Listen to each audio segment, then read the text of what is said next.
tiempo de poder asistir a esta jornada, que hoy es su segundo día, que trata de poner en cuestión, trata de poner en debate todas estas propuestas, todos estos también escenarios de crisis en los que nos encontramos, aunque ya nos han dicho que hace 20, 30, 50 años seguimos en crisis. El modelo, el sistema se viene recomponiendo de diversas formas, siempre construyen alternativas, y también es necesario que desde las organizaciones de la sociedad civil, desde los movimientos sociales, organizaciones indígenas y jóvenes, puedan construirse alternativas y propuestas que dialoguen, que generen incidencia y a la larga o en el mediano plazo transformaciones para el bien de la sociedad. En ese marco, queremos presentar la mesa Transparencia y Participación, cómo salvaguardas el modelo económico extractivista en crisis avalado por el Banco Mundial. Es una mesa organizada por la Asociación Ambiente y Sociedad de Colombia, por la Coordinadora Nacional de Derechos Humanos de Perú, por Derecho, Ambiente y Recursos Naturales DAR y por el Grupo Propuesta Ciudadana. Como el tiempo nos va a quedar corto, voy a pasar rápidamente a las presentaciones y les voy a comentar a los invitados de que voy a tratar de ser bastante estricto con el tiempo. Cada uno va a tener 15 a 20 minutos como máximo. Les voy a estar avisando con unas tarjetitas cuando les falte 5, cuando les falte 1 minuto. Entonces, para comenzar, voy a dar la palabra a Vanessa Torres, que ella es representante de la Asociación Ambiente y Sociedad de Colombia. Buenos días.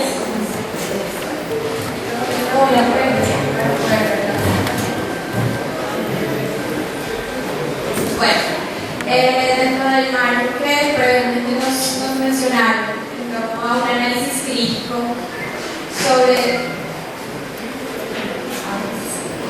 la implementación de, en este caso, el derecho al acceso a la información.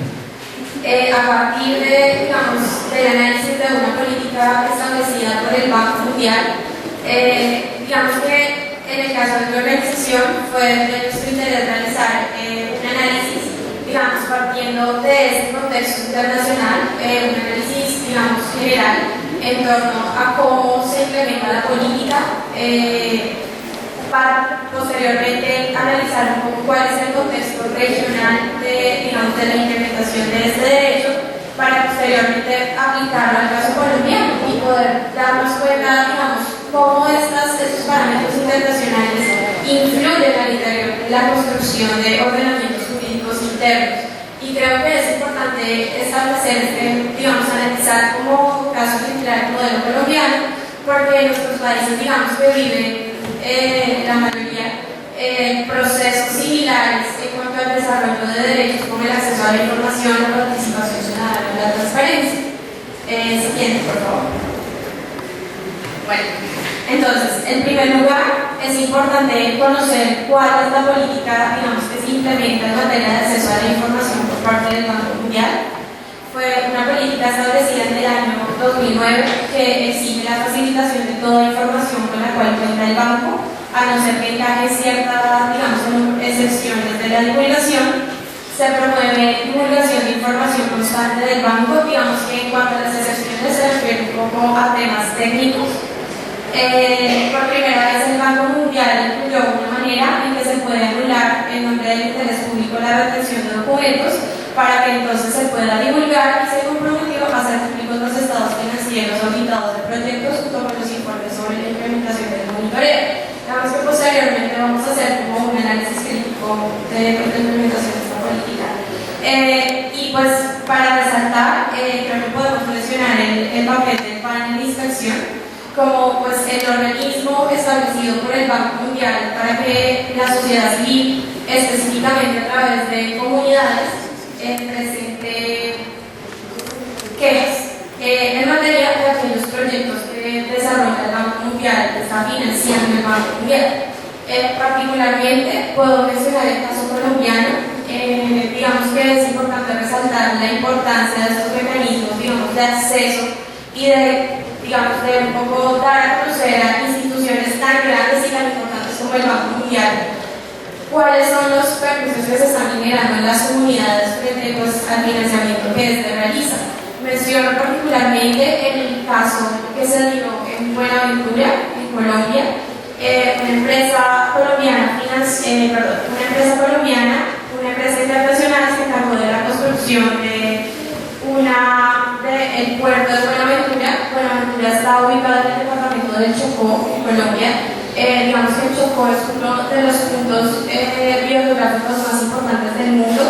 Es tal vez el punto con los mayores afluentes de agua, nacimientos y afluentes de agua. Entonces es importante tenerlo en cuenta porque también, digamos que es la parte de Colombia donde se encuentran asentadas la mayoría de comunidades afro. Entonces el conflicto se generó en torno a que las comunidades reclamaban porque se iba a construir un proyecto, un puerto en Colombia, muy cerca a donde las comunidades estaban asentadas. Entonces, digamos, la solicitud del banco, dado, digamos, el papel de panel de inspección que cabe resaltar, que es un papel más de mediación, o sea, el panel de inspección no busca solucionar el problema, como puede hacerlo, sino busca generar una especie de diálogo entre las partes para que se llegue a un acuerdo, pues en este caso entre la empresa que está siendo financiada por el banco y pues la comunidad afectada. En el caso concreto, efectivamente, el panel dio recomendaciones, como recomendaciones concretas, estableció que no era necesario generar espacios de diálogo y recurrió más a la implementación de la normativa interna colombiana. Se refirió al auto 005, el cual hace mención a los derechos que tienen las comunidades étnicas, específicamente las comunidades afro, frente a territorios colectivos. Pero entonces, en este caso concreto, la comunidad que se estaba viendo afectada por la construcción de este proyecto no cumplía los parámetros establecidos por la legislación nacional colombiana, ya que se entendía como una comunidad urbana. Y para tener derecho a un territorio colectivo en Colombia, se requiere cumplir con requisitos específicos. Digamos, tener colectividad en materia cultural, social y económica, y al ser una comunidad urbana, el gobierno colombiano no la entendía como, digamos, con derecho al territorio colectivo a nivel nacional. Entonces, si bien no lo entendía con derecho al territorio colectivo a nivel nacional, sí se estableció la recomendación por parte del panel de inspección fue ponerle atención al contenido del auto 005, el cual establecía que, además de tener en cuenta que eran comunidades étnicas, eran comunidades vulnerables. Particularmente, en el caso concreto, eran comunidades afectadas por el conflicto interno armado colombiano, comunidades que están actualmente estando en un constante riesgo, dada la cercanía con estos sectores armados. Siguiente, por favor. Finalmente, para contarles cómo terminó el caso, pues se recomendó aplicar esa norma, pero pues no se implementó, no se tuvo en cuenta, digamos, frente al análisis que hizo el banco del caso, y finalmente el proyecto pues concluyó en el año 2013. Inició en el 2011 y terminó en el 2013. Bueno, en principio vamos ya a aplicar un poco al tema regional. El principio 10 de la Convención de Río establece, digamos, materialmente el derecho de acceso a la información. En el caso de, digamos, el desarrollo a nivel regional, en el 2012 se suscribe la Declaración sobre la aplicación del principio 10 en América Latina y el Caribe. El Estado colombiano se suma al proceso en abril de 2013 y en este momento el proceso está empezando la etapa de negociación de los contenidos del instrumento regional. Esta negociación se está realizando a través de la CEPAL, digamos como ente mediador entre la sociedad civil, y contamos actualmente con diferentes representantes nombrados. Se hace un proceso interno donde la gente vota, toda la sociedad civil puede votar y hay, digamos, representantes que pueden opinar frente a la construcción de este mecanismo vinculante. La idea y por lo que se ha abogado durante un largo tiempo es establecer algo a fondo, no solo un mero acuerdo, sino un tratado a nivel internacional o, digamos, la figura que sea más conveniente para que el acceso a la información realmente sea un derecho implementado en cada uno de los países. Siguiente, por favor.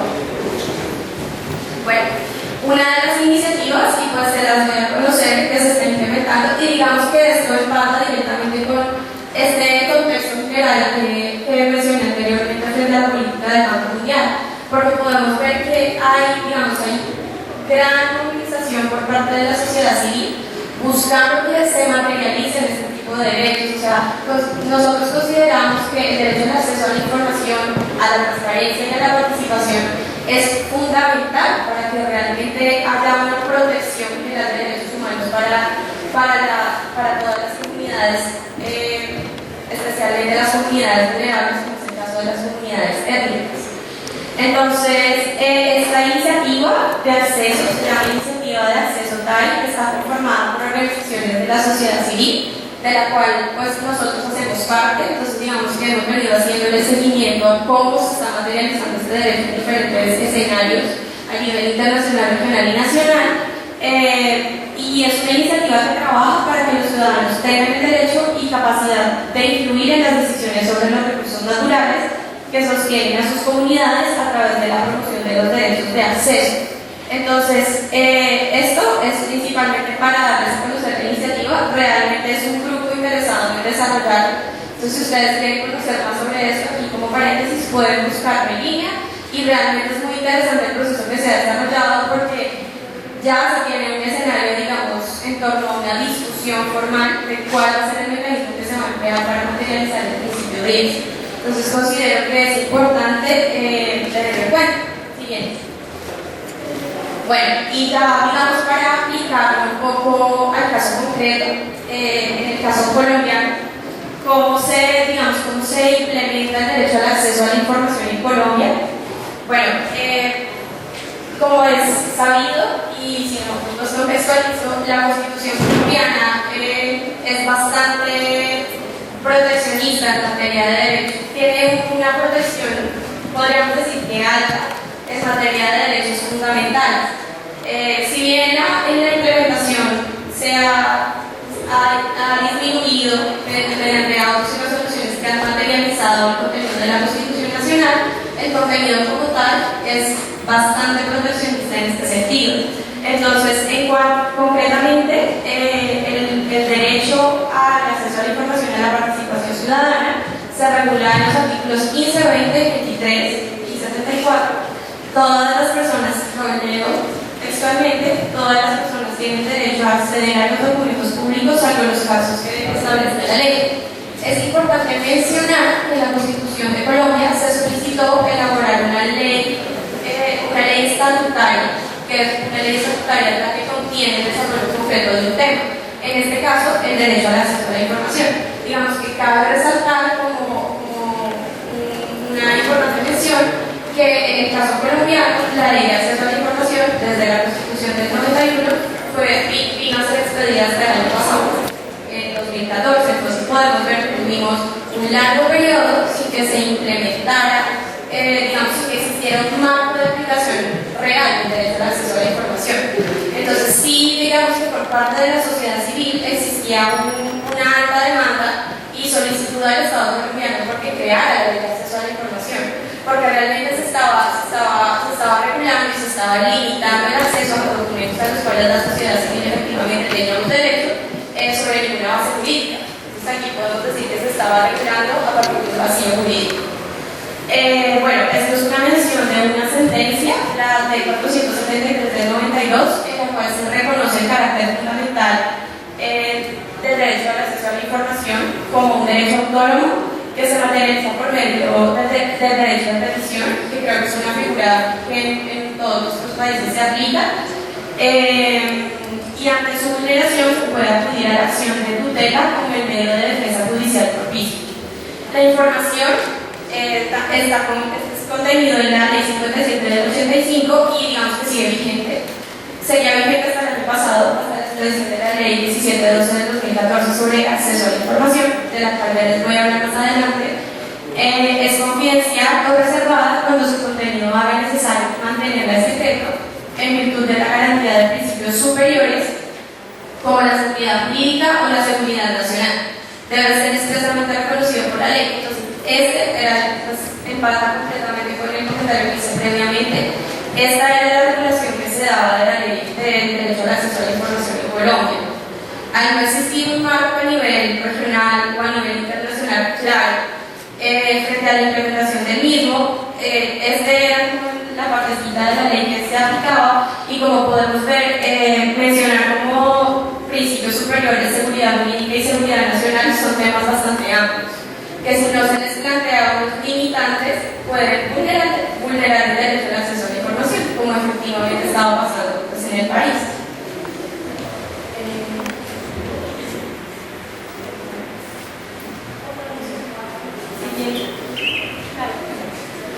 La otra mención, entonces, bueno, este es como un breve recuento de aquellos artículos que tienen relación directa con la implementación del derecho al acceso a la información, como está bien definido en el preámbulo del derecho a la vida, también contempla el derecho a la participación ciudadana, fines esenciales del Estado, de la vida, que pues va directamente con la participación ciudadana y el acceso a la información.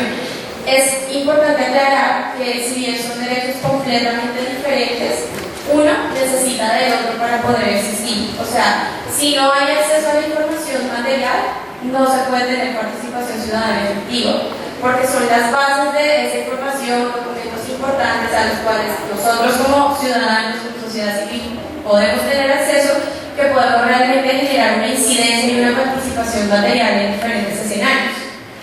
Siguiente, por favor.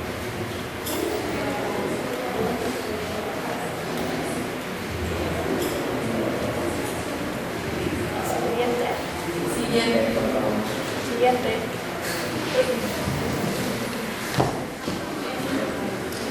Entonces, el legislador creó un marco normativo para el desarrollo de una conciencia de propiedad colectiva sobre los recursos naturales del ambiente, la cual ha generado en la comunidad una necesidad de participación activa.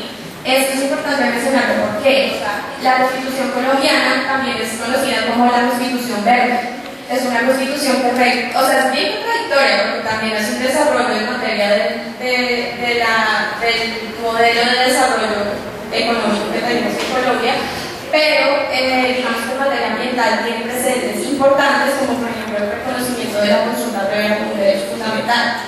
De igual forma, a través de la implementación del convenio 169 de la OIT, de igual forma reconoce el derecho al ambiente sano como un derecho colectivo, el cual debe ser respetado y materializado a través del derecho a la participación ciudadana al acceso a la información. Entonces, considero fundamental que en la carta política de un ordenamiento jurídico se contemple este tipo pues, de regulaciones. Siguiente, por favor. Bueno, voy a resumir un poco porque se me acaba el tiempo. Entonces, en cuanto a los principios rectores del derecho a la información en Colombia, están mencionados brevemente recursos estratégicos, función social de la información ambiental, calidad de la información ambiental, racionalidad de las inversiones, rigor subsidiario. Siguiente, por favor. Bueno, ya aquí digamos que es para aterrizar un poco al contexto actual para finalizar la presentación.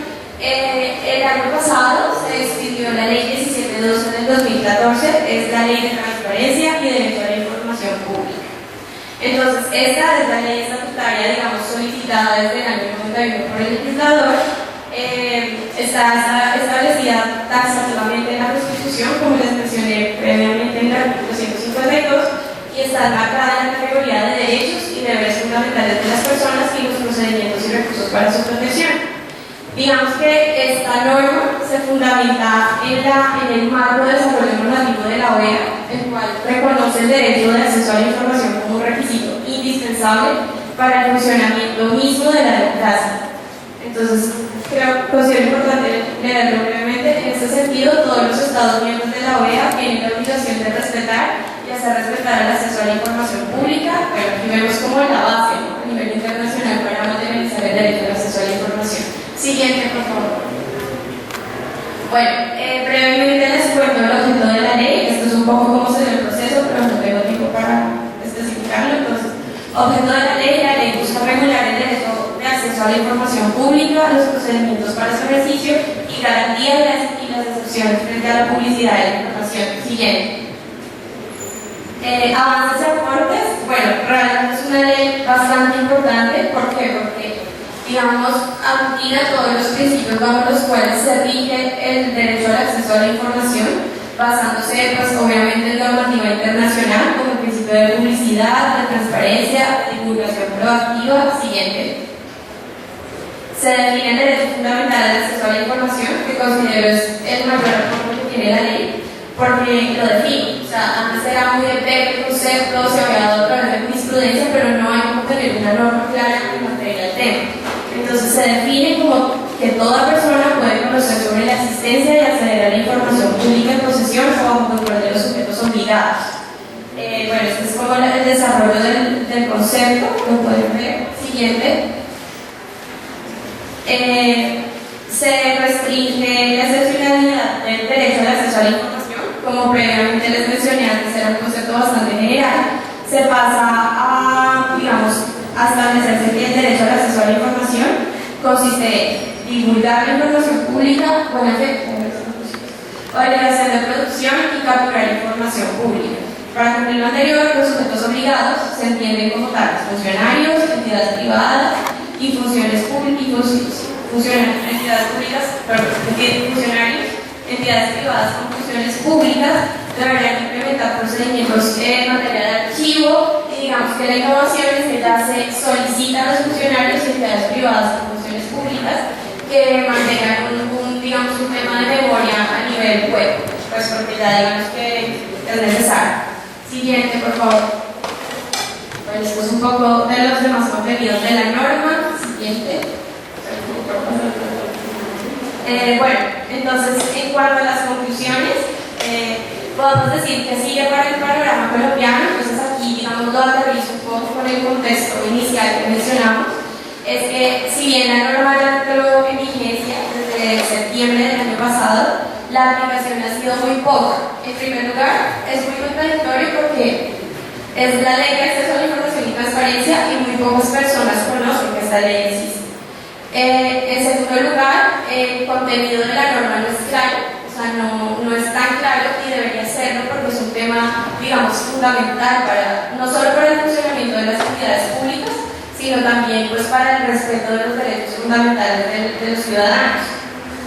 Es necesario que exista un control ciudadano en la implementación de estas normas y digamos que se realiza directamente con el contexto internacional, porque es inevitable no entender que a partir de la exigencia de entidades internacionales, bien sean entidades políticas como la OEA o instituciones financieras internacionales como el Banco Mundial, que tienen una importante participación en nuestros países. O sea, en Colombia es fundamental el Banco Mundial, es uno de los principales socios comerciales de Colombia, o sea, es uno de los principales entes que financian los proyectos de desarrollo. Y teniendo en cuenta que Colombia se encuentra desde hace 3 gobiernos, gobiernos que han optado por el desarrollo directamente de proyectos y megaproyectos, es fundamental que se tenga en cuenta este contexto internacional y que se exija de igual forma a esas instituciones financieras, como mencioné el caso particular del Banco Mundial, también se encuentra el caso del Banco Interamericano de Desarrollo, con su mecanismo de queja del ICI, pero también es importante de parte nuestra, a partir del reconocimiento de nuestras falencias a nivel interno, como yo lo mencioné, reclamar a esas instituciones teniendo en cuenta que pueden ejercer una alta incidencia en nuestros países. Muchas gracias. Gracias, Vanessa. Antes de continuar, quería invitar a Epifanio Vaca, uno de nuestros invitados, que pueda acompañarnos en la mesa de parte del grupo Propuesta Ciudadana. Bueno, a partir de este primer acercamiento a una reflexión regional, a un contexto muy particular que es el colombiano, quisiera darle la palabra a Carlos Monge. Él, además de ser parte de DESCO, es también director regional del Instituto para la Gobernanza de los Recursos Naturales, y quien nos va a acercar un poco la reflexión también más crítica, quizás con algunos elementos de carácter económico en relación a los commodities y las empresas extractivas, de lo que implica esta política para nuestros países. Carlos. Sí, hola, buenos días. En la conversación más fina sobre lo que central queramos enfocarnos en el tema del modelo primario exportador y la capacidad de ejercicio de derechos, ¿no? He tratado de ordenar algunas ideas en torno a eso para estimular una discusión, a ver si vamos avanzando. Lo primero tiene que ver con el tema de la pobreza. Toda la data indica que a lo largo de estos años del ciclo de crecimiento económico atado a la exportación de minerales y energía, la pobreza efectivamente ha caído. Los países de América Latina ha disminuido de manera significativa y en algunos países también ha caído la desigualdad.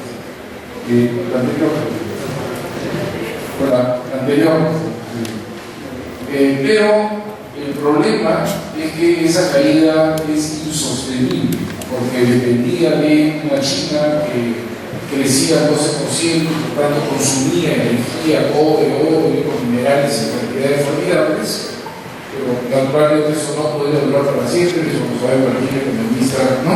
Desde su primer curso de macroeconomía. Son ciclos que hay volatilidad, que eventualmente se caen, entonces eso se acabó, la fiesta se acabó, eso cayó, y lo que se plantea ahora, ¿no? Constatando que no es sostenible ese esquema de disminución de pobreza por lado de las instituciones de commodities, lo que se plantea es el peligro de que comience a haber una regresión, ¿no? Y que comiencen a volver a crecer los indicadores de pobreza y se profundice la desigualdad. Entonces ahí viene alguna data, ¿no? Para sostener esta idea, la siguiente. Hola. Data de CEPAL. Los países que más han crecido a lo largo de los últimos 15 o 20 años son los países más especializados, primero en la exportación de minerales, después en la exportación de hidrocarburos. Hay una asociación entre especialización, modelo primario exportador y mayores tasas de crecimiento. La siguiente.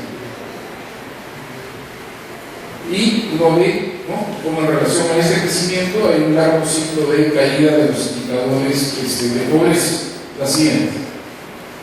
Uno ve también el comportamiento de los coeficientes Gini, ¿no?, de desigualdad que han mejorado en buena parte de los países acompañando esa caída de la pobreza. Esto es o era importante porque América Latina es la región más desigual del planeta. No es la más pobre, pero es la más desigual, donde hay pobrezas africanas y, como dicen, riquezas belgas, ¿no?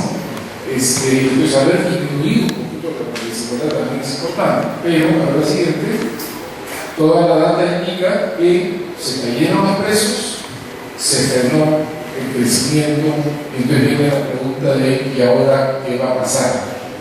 ¿No? Ha ido el crecimiento, lo más probable es que haya una regresión en la evolución de indicadores de pobreza. Y una cosa es ser pobre, otra cosa es creer que dejaste de serlo y volver a serlo. El nivel de frustración, ¿no?, y de violencia política, de malestar general que se puede generar es mucho más pobre. Pero esa era la primera idea que quería plantear, ¿ya?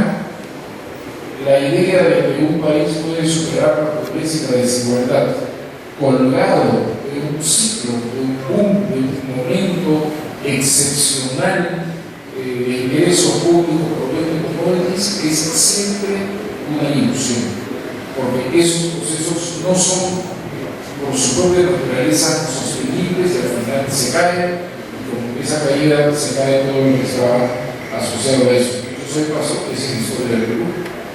El ciclo de los minerales, de la plata, después el ciclo del trigo, después el ciclo de los minerales, después el ciclo del salitre, después el ciclo del guano, después el ciclo del caucho, y después 4 ciclos de minerales, todos se ven de acuerdo. Y después viene la caída y no hay solución estructural ni a la pobreza ni a la desigualdad por ese camino. Una vez más no lo vuelvo a hacer y una vez más no vamos a estudiar una consecuencia. Para mí esa es la primera gran idea que quería plantear. La siguiente es que el modelo primario exportador está estructuralmente peleado con la posibilidad de generalizar la creación de empleo con derechos, ¿verdad? Porque este modelo primario exportador concentra la productividad del trabajo en muy poquitos sectores y mantiene al resto de los sectores en niveles muy bajitos de productividad del trabajo. Y con niveles muy bajitos de productividad del trabajo, ese trabajador no puede lograr, ¿no es cierto?, incorporar derechos permanentes que definen un empleo decente, un empleo de calidad, seguridad social, ¿no es cierto?, pensiones, vacaciones, compensaciones por tipo de servicio, horas extras, ¿no? Y la inversión que el empresario tiene que hacer en un entorno de trabajo razonable, saludable, desde el punto de vista ambiental, de la seguridad. Nada de eso puede lograr en una empresa que para el propio dueño es una empresa casi de sobrevivencia, ¿no? Para tirar el maltrato hacia abajo. Pues la data, miren, la siguiente, por favor. Ese es el dato que se vale para toda América Latina. Y en amarillo está la productividad del trabajo del sector minero. Y nada se le acerca. La productividad del trabajo está estructuralmente concentrada en el sector que se mancha con la exportación de commodities. Siguiente cuadro es el dato peruano. Estos son los cuadros que sustentan el Plan Nacional de Diversificación Productiva del Perú. Este no es una ONG uniformista, esto es un sector del gobierno peruano reflexionando sobre los propios límites del modelo primario exportador. Pues a la izquierda, del punto que no se vea muy bien, está el cuadro de productividad del trabajo del Perú. Y uno ve como en la columna amarillita ahí de la derecha, ¿no es cierto?, hay sectores muy chiquitos de la manufactura, está la minería con una productividad altísima que destaca como una antena ahí encima de un techo plano, y luego la productividad del resto de la economía y por tanto su capacidad de generar empleo con derechos es bajísima. Y el cuadro de la derecha es Cajamarca. Después de 25 años de gran minería, miren lo que es Cajamarca. Solo hay posibilidad de generar empleo con derechos en el sector minero, que da empleo al 0.0000% de la playa cajamarquina. Y todo el resto, hasta 50% es agricultura y de suma comercio, hasta 80% tiene una productividad pegada a cero.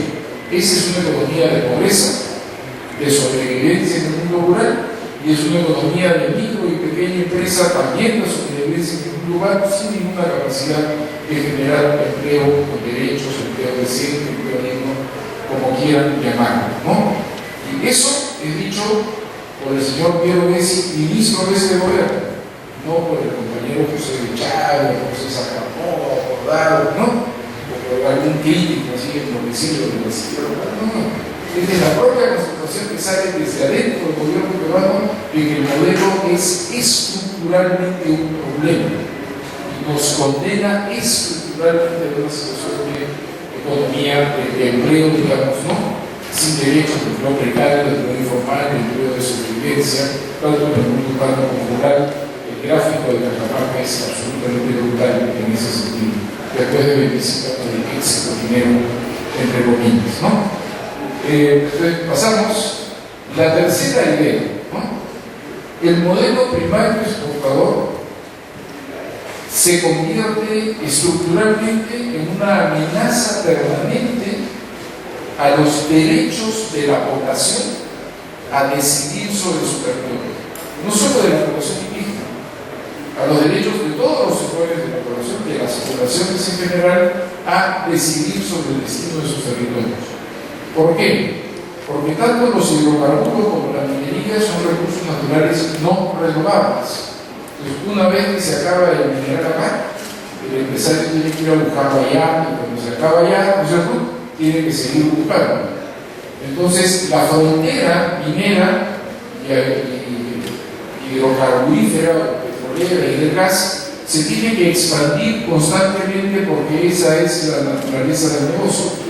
Y mientras un país más dependa de vender petróleo y minerales, más tiene que expandir la frontera interna, y entonces, ¿qué termina haciendo? Termina pues entrando a territorios de pueblos indígenas y amenazando sus derechos, sus formas de vida, termina entrando a áreas naturales protegidas, ¿no?, y llevándose el encuentro a un capital precioso que tenemos en América Latina, como nuestra compañera, que es nuestra riqueza, nuestra biodiversidad, nuestra fuente de agua, la diversidad de flora y fauna, en el cual tenemos récords, ¿no?, y récords mundiales, ¿no?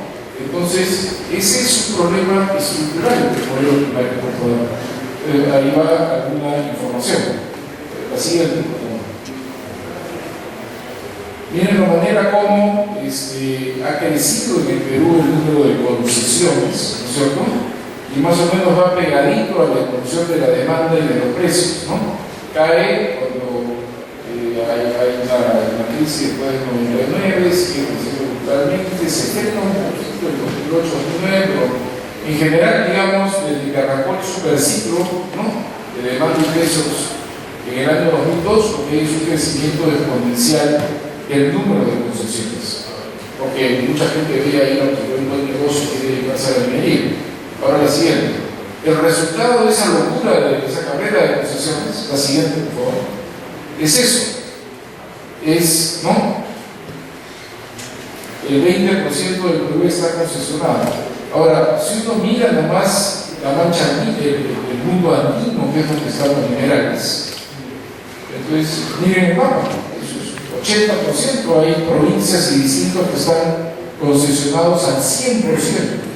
Hay provincias que están concesionadas al 110%, porque el Estado da una concesión sobre otra. Entonces, cuando uno suma todas las concesiones, sale más que el total del territorio de ese distrito y de esa provincia, ¿no? Entonces, ese es el resultado de este frenesí de concesiones. Ahora, ¿qué pasa cuando uno concesiona un territorio que está densamente poblado, ¿no?, y comienza a entregar concesiones sobre poblaciones que ya existen? Pasa lo siguiente, vamos a la siguiente, ¿cierto?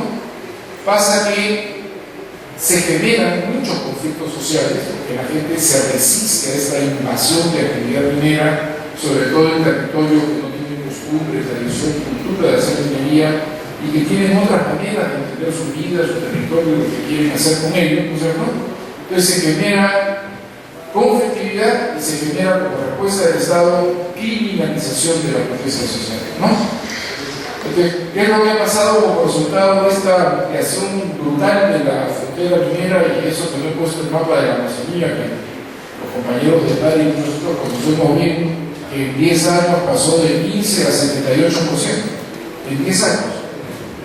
El 15% estaba concesionado, pasó a 78, creo, y ese es un dato ya viejo, debe estar ahora 80, 90, ya no sé por cuánto, ¿no es cierto? Pero en fin, el resultado de eso naturalmente es conflicto social. La gente dice, bueno, es esto de que llegas, que se hace minería y petróleo, y la respuesta del Estado al conflicto es la criminalización. Y el resultado de la criminalización es la muerte. Pero vamos a los datos para tratar de, ¿no? No tienen que creer, vamos a ver las cifras oficiales del Estado peruano. Ese es, incluso atrasadito, ¿no es cierto? Ese es el gráfico de este periodo de mayo, ya y no más, no menos agosto, ¿no? Este es el dato de los conflictos. 68, casi 70% de todos los conflictos en el país son lo que llamamos conflictos socioambientales. Y de esos, la enorme mayoría tienen que ver con una bronca de una población local y un proyecto minero. Y de esos, más de la mitad son específicamente en torno al agua. Porque la minería destruye fuentes de agua, o consume mucha agua, o contamina mucha agua, y a veces las tres cosas al mismo tiempo, ¿cierto? Bueno, pues esa es la gran mayoría de los conflictos en el Perú. La siguiente. Esta conflictividad ha sido respondida con una escalada de criminalización de la protesta social. Ya está, después se va a pegar y se puede repartir y ver el detalle, pero está como se han ido acumulando normas que apuntan a meterle bala a la gente con impunidad, para resumirlo de esa manera. La última es increíble, ¿no? Desde hace poco tiempo este gobierno, por la fecha, pero que cambiaron un detallito del Código Penal, donde decía que si se usa las armas en forma reglamentaria, entonces el policía no puede ser acto de ataque, simplemente le quitaron, ¿no? Y añadieron también en forma no reglamentaria. Son detallitos que se van acumulando y que generan una sensación de impunidad. Pues uno se pregunta, ¿había necesidad de matar a cuatro mahomes? ¿Había necesidad de matar a cuatro chicos de Medellín? Probablemente no, pero claro, ya la policía opera sabiendo que tiene todo un marco legal que lo proteja, y hay la orden política implícita de que hay que parar a esta gente y hay que tirar con normalidad. Los resultados, vamos a la siguiente. El resultado es eso: 645 heridos y 63 muertos en este gobierno. Es lamentablemente decir que un gobierno que fue elegido prometía un gobierno progresista que iba a romper con la lógica neoliberal, autoritaria y radical de los gobiernos anteriores, ha terminado matando 3 veces más que los gobiernos anteriores. A mí me da casi la violencia. Gobierno de Mata ha matado mucho más que a la violencia. Entonces, ese es el resultado de lo anterior, el modelo primario exportador, que necesita ocupar todos los territorios, que por tanto genera conflictos, que criminaliza que violentiza su respuesta a esos conflictos, que criminaliza la protesta social, y ese es el resultado. Y no sé si hay y finalmente hay un cuestionamiento del derecho de consumo, ¿no es cierto? Se aprueba por el Congreso, el reglamento genera un lío, una pelea, la base de datos nunca termina de publicarse, ¿no es cierto? Se hace mal, la consulta más importante que se ha hecho hasta ahora en la parte del petróleo, y luego se descubre por investigación periodística que no se ha hecho ninguna consulta en el mundo andino. El argumento es que, claro, no se puede hacer porque no se sabe quiénes son indígenas, porque la base de datos no está lista, y descubre que la está lista y perfectamente lista desde diciembre del año 2012, pero la tienen oculta porque si la hacen publicar, entonces hay que hacer consulta sobre el proyecto mineros en el mundo andino. Y ese ocultamiento ha permitido que 25 nuevos proyectos mineros arranquen sin proceso de consulta. No pasa solamente en el Perú, en Bolivia acaban de reducir el proceso de consulta a un chiste, a 35 días un trámite administrativo. En Colombia, tú has dicho, claro, hay la Constitución, producto de impacto, pero existe el ley 19, negoció muchas cosas, es una buena Constitución comparada con la nuestra, pero de ahí a lo que se hace, en realidad, pues hay una distancia enorme. En Ecuador tampoco realmente se están consultando, porque hay las áreas estratégicas que no se pueden consultar, consultan lo muy importante, pero la carnecita no, en fin, en eso estamos en toda América Latina. Pero vamos ya para terminar, lo siguiente. Ojo Público es uno de estos equipos que hay en el Perú, tipo de García García, y otros, ¿no?, que se dedican al periodismo, investigación, sin miedo y se meten en los temas duros. Ellos han documentado esto que acaba de decir, de cómo se ocultó la base de datos, cómo se dio paso a 25 proyectos mineros. Y a ver, pasamos, ese es el cuadrito que ellos producen de cuál es la ubicación de acuerdo a la base de datos que estaba oculta, cuál es la ubicación de las comunidades indígenas en Perú, y resulta que la mayoría no está en la Amazonía, la mayoría está en el mundo latino, donde está la minería, y por eso es que tenían este dato oculto para poder seguir sacando adelante el proyecto minero sin tener que pasar por proceso de consulta. Ahora que esto reventó y que esto ya se sabe y ya no hay excusa, dicen que se va a comenzar procesos de consulta en el mundo andino. Vamos a ver si se hacen y vamos a ver qué tal se hace, ¿no? Creo que con eso, la siguiente, si quieren, ya. Este era el final, les agradezco, compañeros. El sentido era decir, acá hay un problema no de coyuntura o no de las malas decisiones del gobierno, hay un problema estructural. El modelo extractivista primario exportador basado en la exportación de commodities se estrella sistemáticamente con la capacidad de la población de ejercer plenamente sus derechos. El derecho a una vida razonable, no sumir en la pobreza, el derecho a decidir sus territorios, el derecho a tener un empleo con derechos, ¿no es cierto?, el derecho a ser indígena y vivirlo plenamente, el derecho a protestar si se quiere, etcétera, etcétera. Por donde lo mire, hay un problema estructural. Entonces uno puede concluir informadamente de alguna manera que el modelo primario exportador, el modelo extractivista primario exportador, donde grandes empresas concentran grandes partes del territorio para generar ingresos públicos a partir de la exportación de commodities, es intrínsecamente enemigo de la posibilidad de que más los sectores de la población, y sobre todo los sectores pobres que habitan esos territorios, ¿no?, que puedan ejercer plenamente sus derechos en varios campos. Entonces eso nos plantea como reto que el ejercicio pleno de los derechos en todos los campos requiere de otro modelo, ¿no?, económico, de otra apuesta por crecimiento, desarrollo, bienestar, o vivir, como quieran llamarlo, pero esta, desde el punto de vista de los derechos, definitivamente no funciona. Gracias.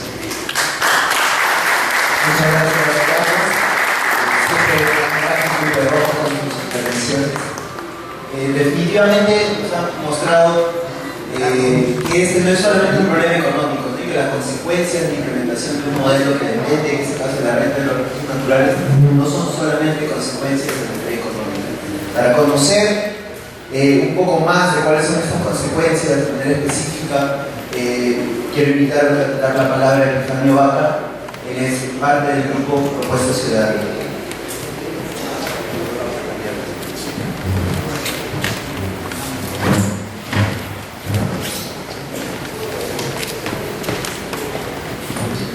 Buenos días con todos y todas. Gracias por la oportunidad de participar en esta reunión. Lo que a mí me ha tocado es abordar la parte también de los impactos económicos de este llamado fin del superciclo al que ha hecho referencia Carlos Monge y de qué manera está afectando a las regiones. Siguiente, por favor. Yo voy a mi presentación tiene tres partes. Una para ver cuáles son esos impactos económicos como principales indicadores de la economía de esta caída fuerte de los precios. Luego, qué está pasando con la distribución del presupuesto y por tanto, cuál es el impacto que esto está teniendo en las regiones de nuestro país y qué está pasando finalmente con el empleo, o sea, toda la dinámica económica en varias regiones del país. Y la pregunta al final es, bueno, ¿y ahora qué se debe hacer? ¿Cuál es el camino? Quisiera empezar señalando lo siguiente. Esta caída de los precios a los que estamos haciendo referencia era algo que en el caso de los minerales ya era más o menos claro desde el 2012.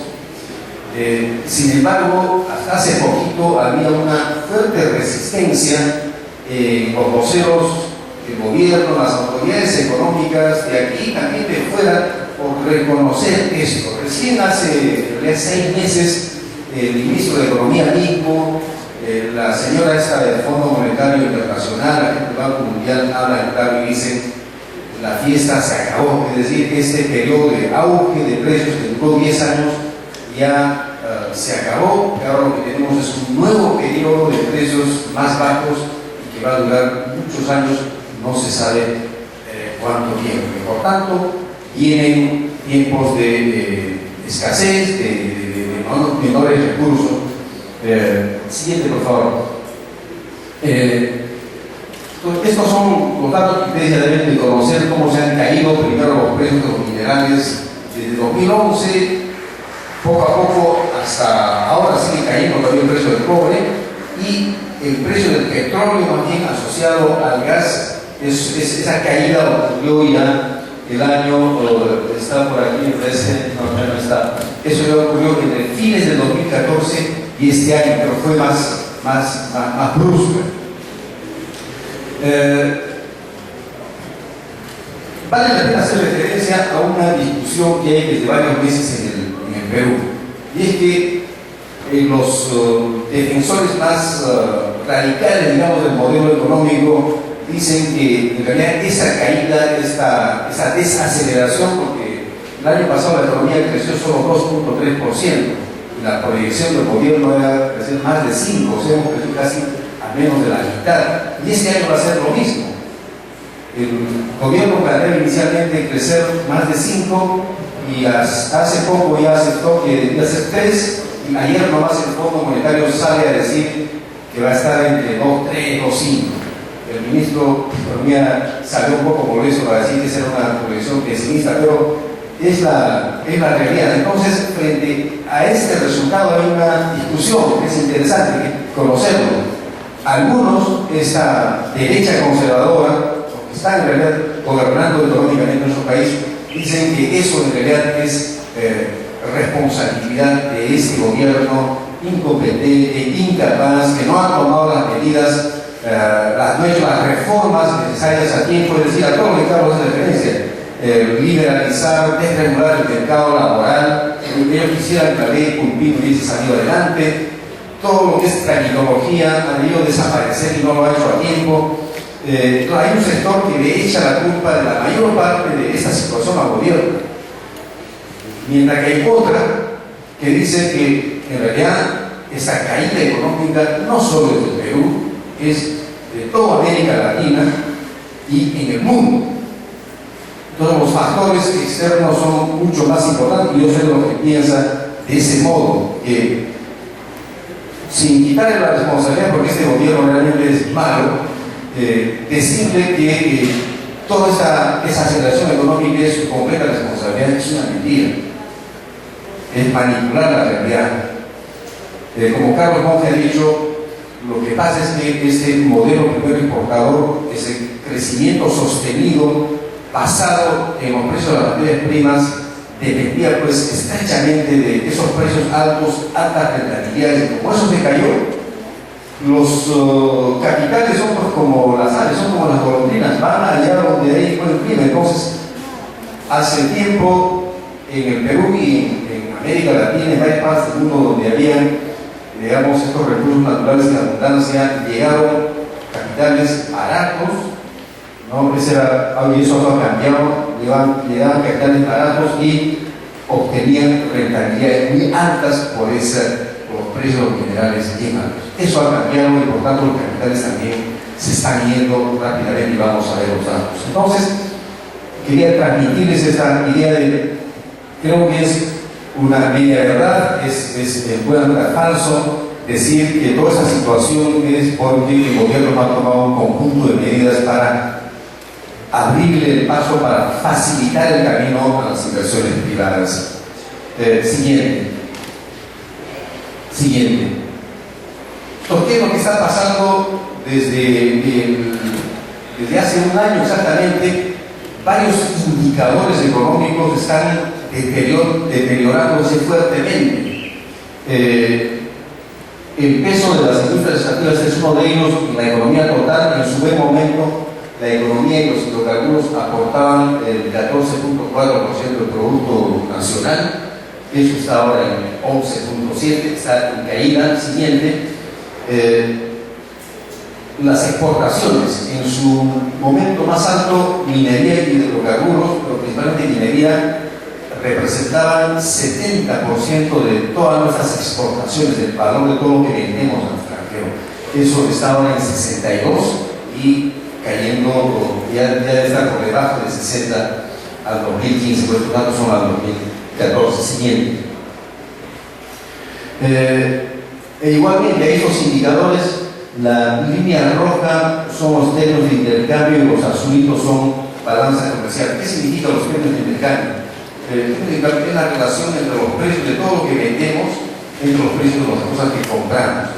Pues cuando los precios de los minerales estaban altos, los términos de intercambio eran favorables para nosotros y eso entonces atraía inversiones. Como esos precios han caído, los términos de intercambio ahora empiezan a caer y se convierten en favorables. Cuando hay términos de intercambio en contra de un país, las rentabilidades de las inversiones extractivas sobre todo caen y los capitales empiezan a irse. Y lo propio pasa con la balanza comercial. ¿Qué es la balanza comercial? Es la diferencia entre todo el valor de lo que vendemos al extranjero menos el valor de lo que compramos. Esa diferencia siempre ha sido positiva. Fíjense, la balanza comercial estaba en sus mejores momentos, 1.500 millones de dólares a favor. Ahora todas las cifras se han vuelto negativas. Entonces, siguiente, todos estos indicadores de balanza comercial, balanza de pagos, los términos de intercambio están en franco deterioro y eso es algo que va a continuar, creo yo. Así, este es un indicador que muestra lo que les decía, cómo está empezando a cambiar la evolución de las inversiones. Estas son inversiones mineras. En su mejor momento, fíjense cómo creció de 1.200 millones de dólares en el 2007. En 2013 las inversiones mineras alcanzaron 9.700 millones. O sea, un incremento muy fuerte y a partir de ese momento está cayendo fuertemente. Ya como digo ahí, el 2014 cayó 10%, en 2015 va a caer casi 14% y las previsiones son a la baja. Les repito, eso no depende principalmente, como quieren hacernos creer todos los medios de comunicación concentrados aquí, de que el gobierno no está tomando las medidas. Depende de ese deterioro de los términos de intercambio, depende de que las condiciones de la economía para ese tipo de inversiones han cambiado y prefieren ahora llevar su dinero al tesoro norteamericano o a otras inversiones y ya no invertir en tanto en minería. Siguiente. Esta es la composición de los ingresos tributarios. ¿Cómo esta situación está afectando en los ingresos tributarios? En el momento mejor que fue el 2007, la actividad minera y los hidrocarburos aportaban el 25% de todos los ingresos tributarios del país. O sea, fue importante, una cuarta parte prácticamente. Con la caída, eso ahora se ha reducido en 2014 a 12%, o sea, a menos de la mitad, y este 2015 está por debajo del 10%. Bueno, ¿cierto? O sea, de aportar 25% de los ingresos tributarios totales, ahora en 2015 va a estar por debajo del 10%. Eso va a tener implicancias fiscales que vamos a ver luego. Siguiente. Y aquí está un dato interesante asociado al anterior. Fíjense, este es el dato del impuesto a la renta, porque el principal tributo que pagan las empresas mineras es el impuesto a la renta, el impuesto a sus utilidades. Eso, en el año más alto del 2007 fue 8.700 millones de soles. 8.700. Al 2014 eso se ha reducido a la cuarta parte, 2.200. Y por tanto, eso está teniendo un impacto muy fuerte en menoscabo minero para muchas regiones que reciben estos recursos, municipalidades, gobiernos regionales.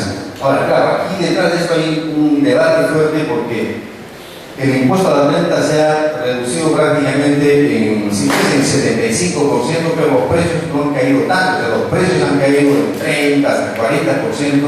Entonces nosotros hemos planteado un debate: ¿por qué si los precios caen en 30, 40%, las utilidades se caen en 70 o 75%? Ahí están viendo posiblemente manejos que las empresas utilizan pues un conjunto de mecanismos de ilusión tributaria para, digamos, aumentar artificialmente sus costos y declarar menos utilidades, aprovechando el pánico de la caída de los precios de los minerales. Siguiente.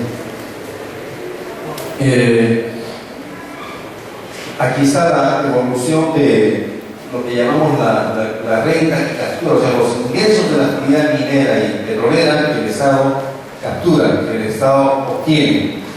Fuerte reducción fíjense, de 11.000 millones en 2011, que fue el punto más alto, a poco menos a 4.900 en 2014. Entonces, estas cifras son en el petróleo, que es el hidrocarburos, es que el de abajo, como decía antes, los ingresos han sido todavía estables hasta el 2013 y la caída es fuerte en 2014, sobre todo este año 2015. Siguiente.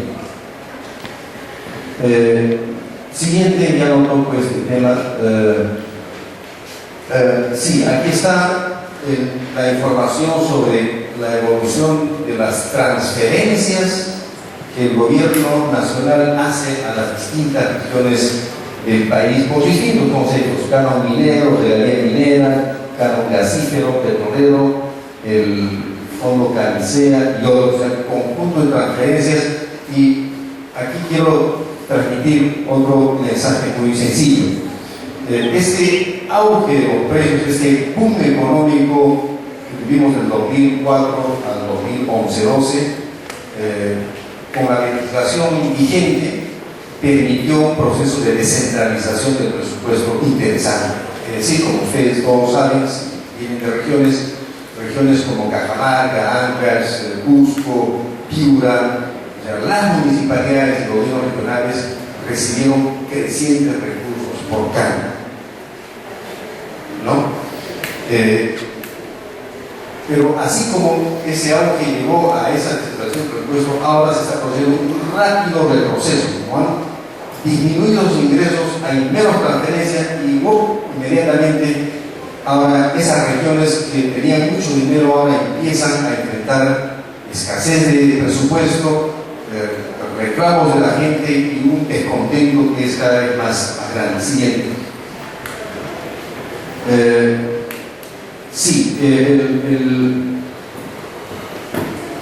Siguiente, por favor. Estamos adelante. Sí. El anterior. Asociado a esta caída de los precios y los ingresos fiscales, nosotros hemos identificado un hecho que es bien importante y que tiene relevancia política, y hay que decirlo. Se está produciendo una fuerte recentralización en el manejo del presupuesto. El presupuesto que el Congreso ahora va a aprobar en noviembre para el 2016 va a ser el presupuesto más centralista de los últimos 15 años. ¿Por qué? Porque, fíjense ustedes, este es un dato de las inversiones que permite entender eso. En 2012, el gobierno nacional manejaba el 60% del total de las inversiones y el 40% restante los gobiernos municipales y los gobiernos regionales.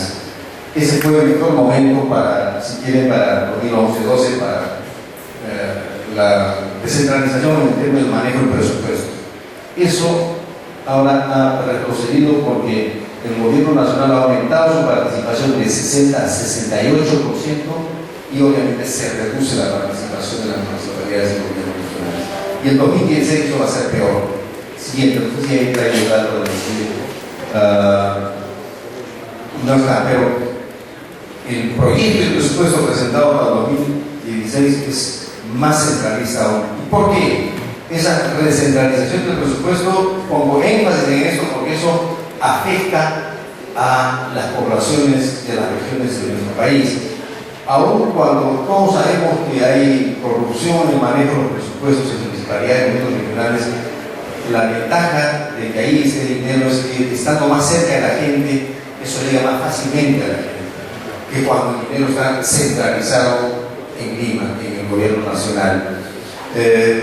Entonces, decía que esa recentralización del presupuesto tiene dos causas. Una, se está dando porque el retroceso de la plata del canon, eso viene por el mercado, pero hay una segunda razón que es política. Desde el 2013, 14, 15 hasta ahora, hay una decisión política del gobierno de Ollanta Humala de retener más dinero en el nivel central para administrarlo desde allí con criterios obviamente políticos. El gobierno nacional maneja un conjunto de fondos, FONIPRED, FONI, Plan de Incentivos, hay una docena de fondos que desde varios ministerios, economía, vivienda y construcción, energía y minas, transportes, manejan, digamos, con criterios políticos y con una alta discrecionalidad, lo cual va contra el proceso de descentralización. Somos un país unitario pero descentralizado y esas políticas de este gobierno son, repito, tremendamente centralistas en ese sentido. Siguiente, por favor.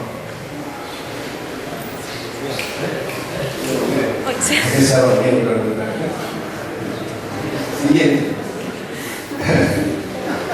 Ahí está el gráfico del impacto de esa caída de ingresos a de referencia en varias regiones. He puesto aquí Ancash, Caídas Fuertes, La Libertad, Cajamarca, Arequipa y en las regiones petroleras igualmente. Todos los sitios los ingresos por canon están cayendo e insisto,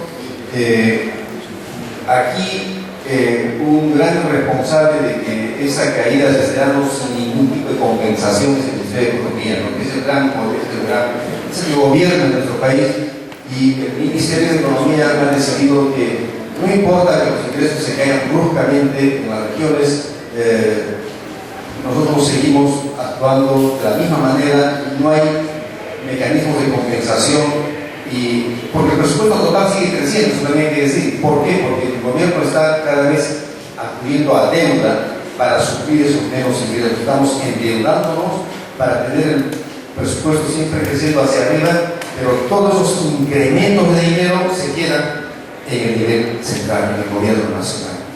Entonces, eso es lo que nosotros estamos cuestionando constantemente para que esté en la opinión pública, porque claro, el argumento de eso es que se está haciendo eso porque los gobiernos municipales, regionales son ineficientes, hay mucha corrupción y por tanto no vale la pena enviar el dinero allá.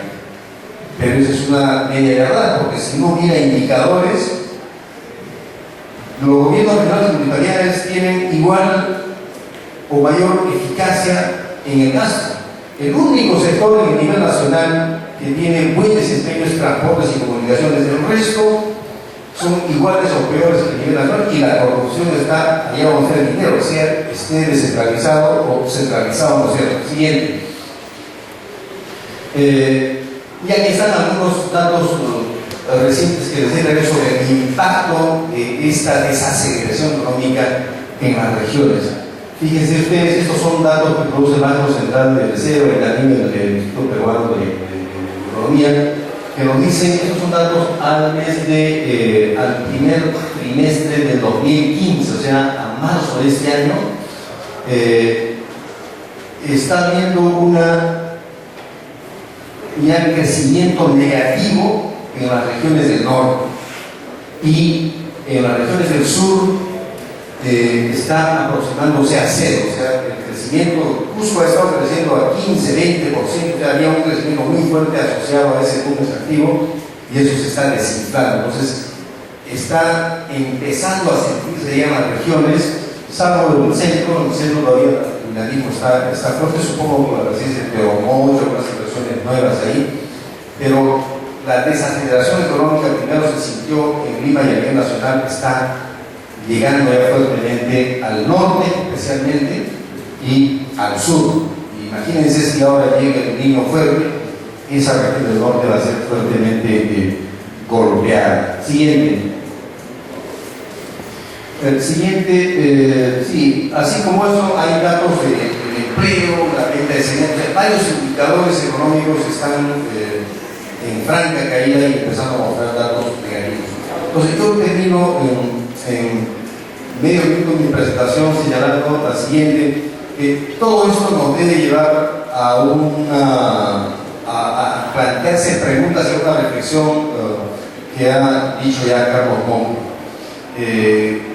¿Cuál es el camino a seguir?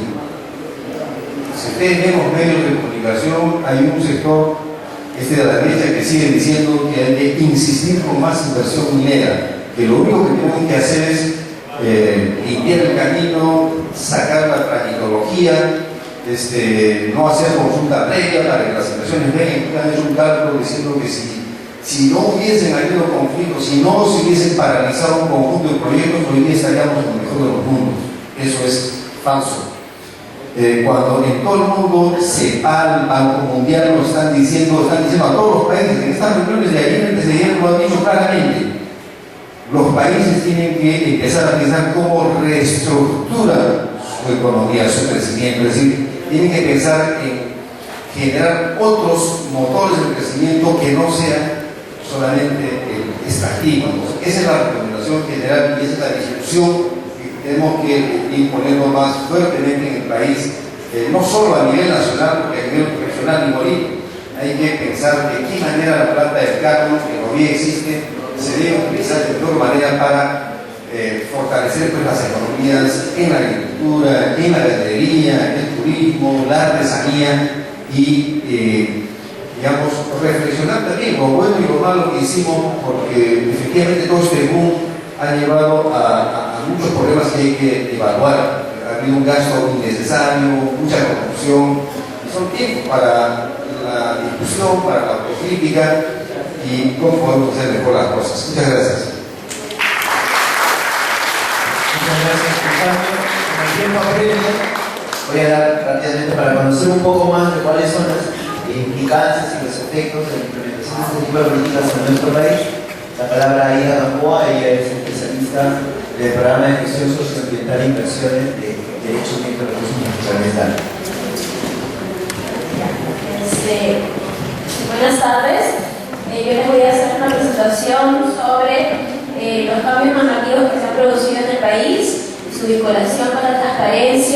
y el acceso a la información en el sector extractivo. Pero como ya he mencionado,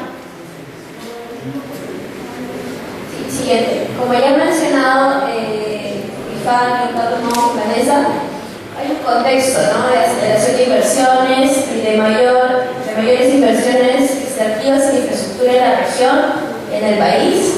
Asimismo, una proliferación de conflictos socioambientales, como por ejemplo lo del lote 192 que también se ha mencionado, el caso de Las Bambas, Tierra María, Coca, limitaciones en la aplicación de la ley de consulta y nuevas licitaciones que se vienen para este año y el próximo año siguiente.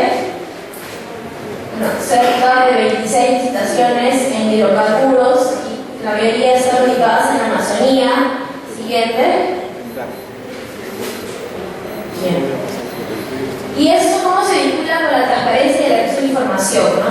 Bueno, en el país han habido grandes avances y retrocesos en ese aspecto.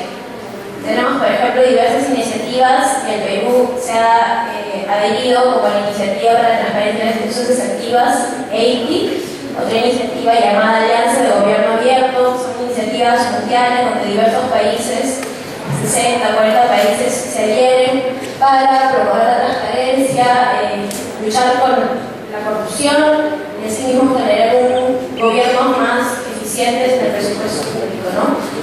Algunos sectores, como por ejemplo el Ministerio de Energía y Minas, el Ministerio del Ambiente, han tenido avances internos, sectoriales, en lo que es transparencia y acceso a información, aprobando normativas internas, pero aún hay retrocesos, grandes retrocesos, ¿no?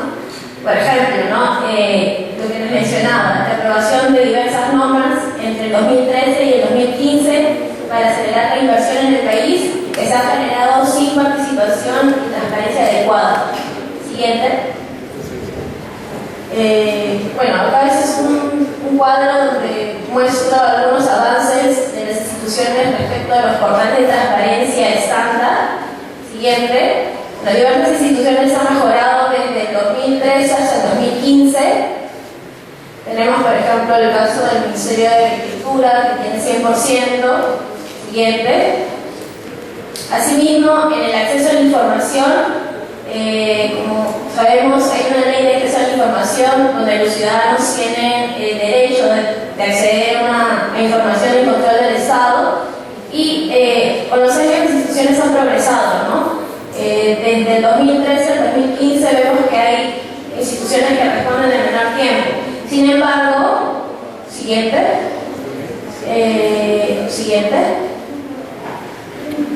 Como les mencionaba, ha habido un debilitamiento en lo que es transparencia y acceso a la información, y eso se ha visibilizado en una serie de normas que se han aprobado. Por ejemplo, en el 2013 se aprobaron dos decretos supremos, el decreto supremo 054-2013 y 060-2013, en donde se aprobaron se aprobaba la reducción, por ejemplo, de plazos para la aprobación de los estudios de impacto ambiental para el sector de energía y minas. Asimismo, había una prohibición de las autoridades para solicitar información adicional en los procesos de evaluación de los estudios de impacto ambiental, los estudios de impacto ambiental que se aprueban para que los proyectos de inversión puedan ejecutarse. Asimismo, por ejemplo, se implementan una serie de instrumentos nuevos, ¿no?, como los informes técnicos y sustentatorios, que son instrumentos que modificarían, por ejemplo, los estudios de impacto ambiental, pero que no tienen procesos de participación ciudadana. Siguiente. Luego, en el 2014, se aprobó la ley 3230, que también debilita la gestión ambiental en el país. Por ejemplo, las funciones que tiene, se limitan las funciones que tiene el organismo de evaluación y fiscalización ambiental, OEFA, en donde se indica que, por ejemplo, por 3 años el OEFA tramitará medidas correctivas y ya no multas, ¿no? Otra de lo que implementa esta norma es el debilitamiento, por ejemplo, de los límites máximos permisibles y los estándares ambientales, que son menos rigurosos, ya que, por ejemplo, la presidencia del Consejo de Ministros aprobaría estos instrumentos. Luego, eso sucede lo mismo, por ejemplo, con el ordenamiento territorial. también, por ejemplo, con la creación de zonas reservadas, ¿no?, para las áreas naturales protegidas. Siguiente. Luego de ello, en mayo del 2015 se aprueba otra norma, también llamada paquetazo. Bueno, todas esas normas han sido llamadas paquetazos ambientales. Por ejemplo, lo que dice esta norma es que el Servicio Nacional de Certificación Ambiental crea diferentes funciones para este organismo, y lo que indica es que, por ejemplo, el SENACE se encargará de aprobar los estudios de impacto ambiental detallados y semidetallados por lo menos 2 años después de haber sido completamente transferidas las funciones de los diferentes sectores, ¿no? Hasta el momento, sectores como el Ministerio de Energía y Minas aprueban los estudios de impacto ambiental detallados. Sin embargo, lo que indica esta norma, en vez de fortalecer el SENACE, es que los sectores van a seguir aprobando esos instrumentos hasta transferir funciones, ¿no? Que hasta el momento eso no se viene cumpliendo. ¿Sí? ¿Entiende? Bueno, otras normas que también han demostrado este debilitamiento y que no han tenido la transparencia y el acceso a la información adecuada ha sido, por ejemplo, el reglamento para la protección ambiental de las actividades de hidrocarburos, donde un artículo específico indica que hay información secreta, reservada, confidencial en los estudios de impacto ambiental, ¿no?, lo que antes esto no existía. La ley de transparencia de información indica que toda la información en control del Estado es pública. Sin embargo, ese reglamento clasifica esta información contraviniendo la ley de transparencia y también la Constitución política. Bueno, adicionalmente, eso se ocurrió en noviembre de 2014. Adicionalmente, en abril de 2015 hay una denuncia, por ejemplo, de 4 mineras en contra de la OEFA, del Organismo de Fiscalización Ambiental, para pagar el aporte por regulación que financia la fiscalización ambiental, ¿no? Y justo ahora, en septiembre de 2015, ha habido la aprobación de un proyecto de ley por el Congreso que recorta un área natural protegida para habilitar un proyecto de infraestructura, ¿no?, el proyecto de ley 3940. Que es la primera vez que sucede en el Perú que hay un recorte de un área natural protegida que es intangible. Siguiente. Bueno, y esta serie de normas ha tenido aplicación en diversos casos, ¿no? Por ejemplo, tenemos el caso del lote 88, que es un lote que se encuentra en la región Cusco, Racífero.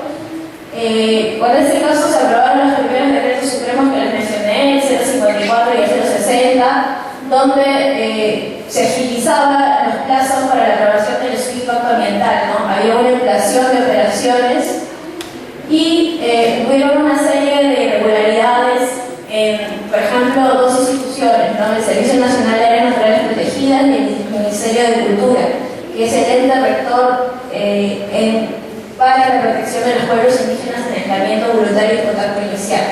Entonces, con este caso se dieron la primera aplicación de esas normas.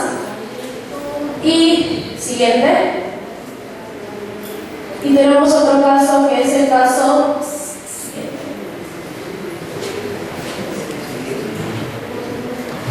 el caso del gasoducto del sur peruano, donde, por ejemplo, acá podemos ver lo que les mencionaba, ¿no?, que ese nuevo instrumento que son los informes técnicos sustentatorios, que implican, por ejemplo, modificaciones a los instrumentos de gestión ambiental, pero sin transparencia, bueno, sin participación ciudadana, ¿no?, lo que antes podía, a través de una evaluación ambiental, se podría generar procesos de participación anteriores que las autoridades puedan aprobar las opiniones técnicas. Siguiente. Bueno, entonces, hemos visto que una serie de normas han sido aplicadas durante 2013 y 2015, lo que nos hace pensar de que en el Perú es necesario que las autoridades puedan eliminar esa conciencia del secretismo que todavía se tiene en el país, y que la transparencia y el acceso a la información se puedan difundir y promover, ¿no? Entonces, ¿qué es lo que implica la transparencia? La transparencia, como les mencionaba, y el acceso a la información están Están en nuestra jurisprudencia nacional, están en la Constitución política, tenemos una ley de transparencia de esa información. Adicionalmente, diversos sectores vienen aplicando esta norma a través de directivas internas, pero fundamentalmente implica Adicionalmente, implica que se respete el derecho de acceso a la información, porque el derecho de acceso a la información es un derecho fundamental, es un derecho humano, que está contenido en el derecho a la libertad de expresión y de pensamiento. Adicionalmente, la transparencia incluye que haya calidad de la información por parte de los ministerios y de las diversas instituciones públicas, que haya rendición de cuentas sobre el gasto público y sobre la gestión institucional de los diferentes sectores, que se creen políticas anticorrupción, ¿no? Bueno, tal a través del seguimiento que realiza el sector extractivo y energético. Por ejemplo, ha llegado un hallazgo, ¿no? Que de 19 instituciones públicas, solamente 5 cuentan con planes anticorrupción. Y eso es algo que debería cambiar. Adicionalmente, la transparencia incluye participación ciudadana y efectiva, la publicidad de estas normas, como por ejemplo les mencioné, sobre los paquetazos ambientales, y que la población pueda participar opinando y que sus opiniones puedan ser incluidas dentro de esos procesos de aprobación de esas normas, ¿no? Y que finalmente se cumpla la ley y se cumplan otro tipo de derechos, como el derecho a la consulta previa. Siguiente. Bueno, eso ya les había mencionado, que la transparencia y el acceso a la información está en nuestro marco jurídico nacional, tenemos una ley, un reglamento. Siguiente. Bueno, y también implica que los diferentes sectores apliquen 3 principios fundamentales, ¿no? Que es el principio de máxima divulgación, de publicidad y de buena fe. Que en resumen, lo que quiere decir es que el acceso a la información es la regla y el secreto es la excepción. Siguiente.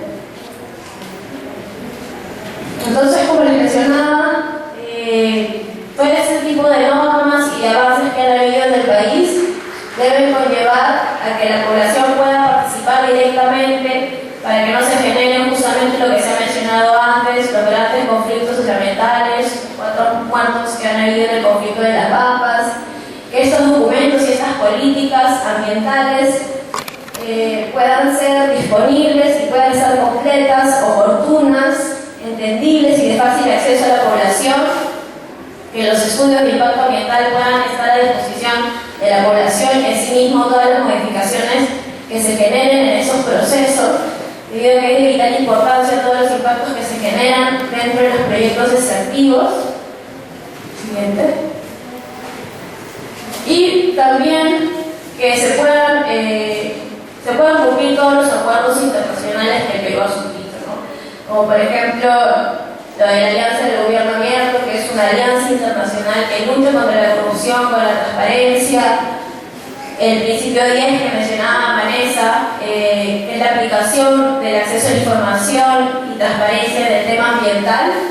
Y adicionalmente diversos instrumentos, como por ejemplo la Declaración Universal de Derechos Humanos, el Pacto Internacional de Derechos Civiles y Políticos, que indican que el acceso a la información es un derecho fundamental para los estados democráticos. Siguiente. Bueno, y finalmente, a raíz de ello se han identificado diferentes cuellos de botellas y preocupaciones en el sector extractivo. Una de ellas es que se necesita un mayor cumplimiento justamente de la normativa de transparencia y acceso a la información, que las inversiones tienen que venir acompañadas de derechos fundamentales como el de participación, de transparencia, de acceso a la información, que la consulta previa necesita que los funcionarios necesitan mayores capacidades para hacer funcionar los procesos de consulta previa y que los procesos de licitaciones y evaluaciones ambientales puedan contar con mayores mecanismos de acceso a la información. Siguiente. Bueno, ¿y eso por qué? Porque a través del seguimiento que hace DAR en diferentes proyectos de inversión, hemos podido notar que, por ejemplo, ¿no?, los documentos de los expedientes de la gestión de aspecto ambiental no son accesibles, ¿no? Los ciudadanos no pueden acceder directamente, sino las autoridades muchas veces ejercen limitaciones para acceder a esta información. No todos los documentos están, por ejemplo, publicados en la página web de las instituciones. Además, no hay una articulación adecuada entre los diferentes sectores para que esas decisiones sean tomadas adecuadamente dentro de los territorios de las poblaciones y puedan generar menores impactos. Siguiente. Y entonces, ¿cuáles son los retos, ¿no?, para el sector extractivo en lo que es transparencia y acceso a la información? Uno de ellos, y que diferentes organizaciones de sociedad civil vienen demandando, es la creación de una autoridad de transparencia y acceso a la información que pueda generar jurisprudencia nacional para resolver diversos casos sobre acceso a la información, ¿no?, y que se implementen las sanciones, se hegemonicen procesos y se monitoreen las diversas instituciones públicas en lo que respecta a transparencia y acceso a la información. Adicionalmente, crear mecanismos para poblaciones vulnerables en acceso a la información, como los pueblos indígenas, el cumplimiento de la ley y el reglamento de transparencia, por ejemplo, destinar un presupuesto específico para las áreas de transparencia y acceso a la información y mayor participación con los gobiernos regionales. Siguiente. Bueno, y como les mencionaba, que todos los instrumentos de gestión ambiental puedan estar, por ejemplo, publicados en las páginas de las instituciones, puedan ser más accesibles a la población, que se elaboren lineamientos anticorrupción en todas las instituciones públicas y que los ciudadanos puedan acceder a la información importante durante, por ejemplo, la conformación de lotes de hidrocarburos y otros proyectos de inversión, y también durante los procesos de participación ciudadana, para que eso no solo sean meras imposiciones. Siguiente. Gracias.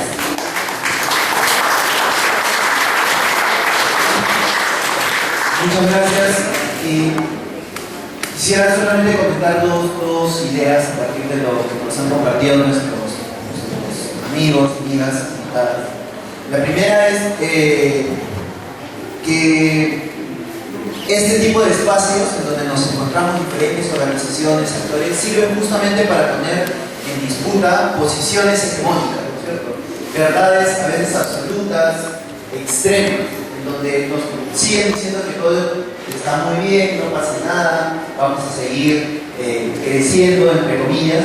Sin embargo, todos los datos que nos han mostrado no son datos pues inventados, cosas que cayeron del cielo, sino datos también fácticos, actuales, que se recogen desde el mismo Estado.